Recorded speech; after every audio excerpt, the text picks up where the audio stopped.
Hi, you all are welcome to Cambridge Oxford.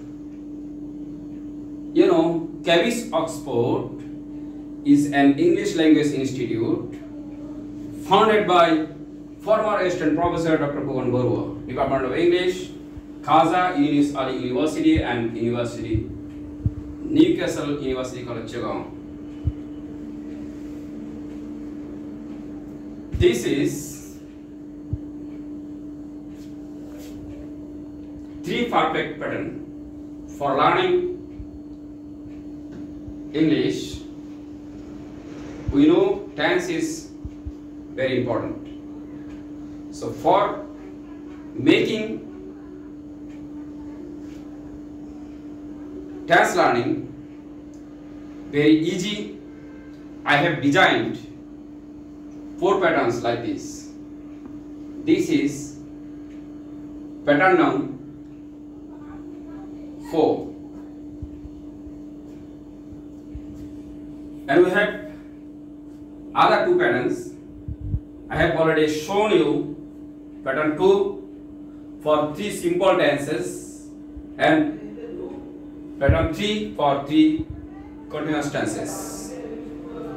And today we are going to discuss how to make 3 perfect tenses using correct auxiliary verbs and right form verbs. Okay.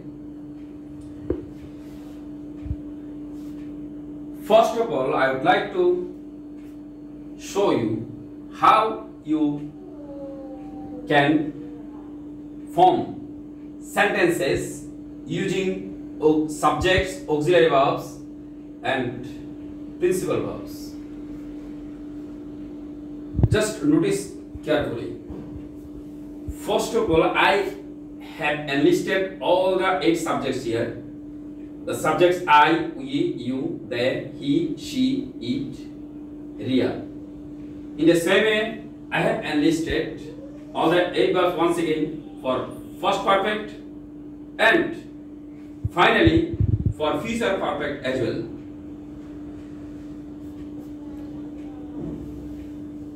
The structures. After the subject, we usually use auxiliary verbs have or has for present perfect, had for first perfect, and shall have or will have for future perfect.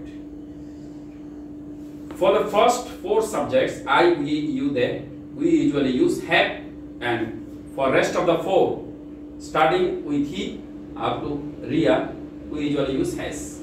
And for first perfect, as there is only one auxiliary had, we can use the auxiliary had for all the subjects.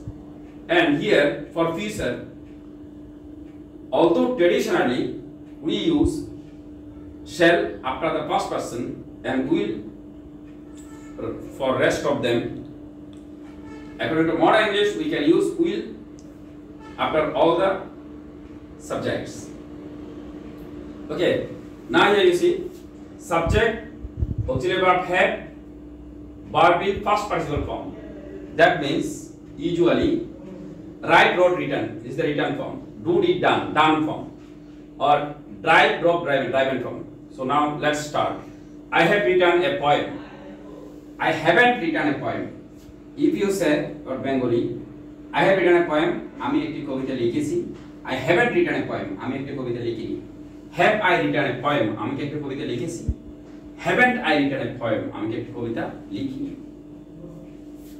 Then I mean first perfect. Subject I, auxiliary verb had. I means I had written a poem, আমি একটি কবিতা লিখেছিলাম. I hadn't written a poem, আমি একটি কবিতা লিখেছিলাম না লিখিনি. Had I written a poem, আমি কি একটি কবিতা লিখেছিলাম. Hadn't I written a poem, আমি কি একটি কবিতা লিখেছিলাম না or লিখিনি. For future, I'll have means I shall or I will have written a poem, আমি একটি কবিতা লিখে থাকবো. I won't have written a poem, আমি একটি কবিতা লিখে থাকবো না. Will I have written a poem, আমি কি একটি কবিতা লিখে থাকবো. On I have written a poem, আমি কি একটি কবিতা লিখে থাকবো না. In the same way, I have shown you how Bengali sentence will be after each English sentence. Okay. So now it's your duty write in Bengali beside all the English sentences. I am just reading out loud only the English sentence. Which means we have driven a car, we haven't driven a car, have we driven a car, haven't we driven a car. For first, we driven a car, we hadn't driven a car, had we driven a car, hadn't we driven a car. For future, we will have means we will have driven a car, we won't have driven a car, will we have driven a car, won't we have driven a car. For the third subject, and the third number subject is you actually. You means you have broken a wall, you haven't broken a wall. Haven't, how we get haven't word? We actually using an apostrophe have plus not, we usually get haven't from. So have we broken a wall? Haven't we broken a wall? For first, you had broken a wall, you hadn't broken a wall, had you broken a wall, hadn't you broken a wall. For future, you have broken a wall, you won't have broken a wall, will you have broken a wall, won't you have broken a wall. Now I mean fourth, they means they have. They have spoken Arabic, they haven't spoken Arabic, have they spoken Arabic, haven't they spoken Arabic. They means they had spoken Arabic, they hadn't spoken Arabic, had they spoken Arabic, hadn't they spoken Arabic. For future, they will have means they will have spoken Arabic, they won't have spoken Arabic, will they have spoken Arabic, won't they have spoken Arabic. Now I mean fifth. So for the rest four, you see his means he has done the work, he hasn't done the work. Has he done the work, hasn't he done the work. He means he had done the work, he hadn't done the work, had he done the work, hadn't he done the work.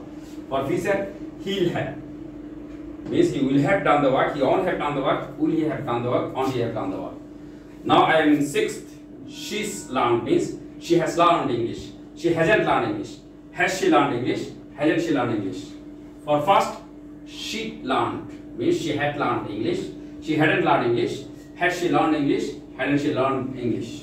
For future, she'll have learned means she will have learned English, she won't have learned English, will she have learned English, won't she have learned English. Now I am in seventh. It means it has flown in the sky, it hasn't flown in the sky. Has it flown in the sky, hasn't it flown in the sky. For first perfect, it flown means it had flown in the sky, it hadn't flown in the sky, had it flown in the sky, hadn't it flown in the sky. For future, it will have means it will have flown in the sky, it won't have flown in the sky, will it have flown in the sky, won't it have flown in the sky. Now in the last one, here subject is Ria, Ria is the name of a girl, Ria has on a shari, Ria hasn't on a shari, has Ria on a shari, hasn't Ria on a shari. For first, Ria had on a shari, Ria hadn't on a shari, had Ria on a shari, hadn't Ria on a shari. Now I am in the last one, last sentence. Ria will have on a shari, Ria won't have on a shari, will Ria have on a shari, won't Ria have on a shari. Okay, so I have finished making all the sentences. So let's start counting how many sentences I have made. Okay, here 8 subjects and I have used here 8 different verbs. All the verbs are in first participle form. In the same way, for first perfect also I have used only the difference between the two is that here I have used auxiliary have, but in the above one for present perfect I have used 2 auxiliary verbs, have and has. And for future also, for principal verb I have used first participle form main verb, and for auxiliary shall or will, shall have or will have. Okay, so in the first box 8 sentences, in the second 8, in the third 8, and in the fourth. Total 4 8, that means 32. In the same way for first perfect 32, and in the same way for future I have made 32 sentences as well. So total I have made here 96 sentences. So Your main task is to make 98 sentences following my instructions. But notice carefully, writing all the Bengali sentences beside all English sentences is a must. If you avoid Bengali, you may learn English, but your learning will be a bit confusing. So if you really have any confusion in anything, you cannot acquire it with confidence. So I hope you understand what I am trying to make you clear here. That's all. So before leaving, I am just going to ask you to be regular to collect our other patterns, that the patterns which are very important for learning English. And to collect all the patterns, you have to be very regular, and to be regular, you have to subscribe our channel, YouTube channel. Our YouTube channel is Cabby's Oxford. That's all. Bye bye.